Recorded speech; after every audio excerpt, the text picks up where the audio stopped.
ভাই সব, এই পৃথিবীতে ক্ষমতা যতদিন থাকে পুলিশ স্যালুট মারে, আর্মি স্যালুট মারে। আমল যদি খারাপ হয় ফেরেশতা যে কি দিয়া মারবে চিন্তাই করতে পারেন।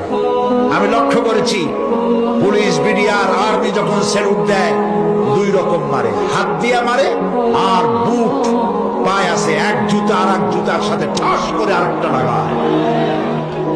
আমি চিন্তা করছি দুইটা দেয় কেন, হাত দিয়েও দিল পাও দিয়েও দিল, অর্থ কি?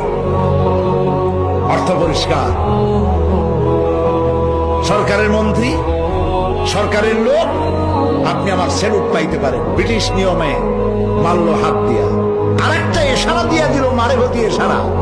সরকারে থাইকা যদি জনগণের সর্বনাশ করেন, মুসলমান দেশের তথ্য পাচার করে মুসলিম দেশের স্বাধীনতা যদি হরণ করতে চান,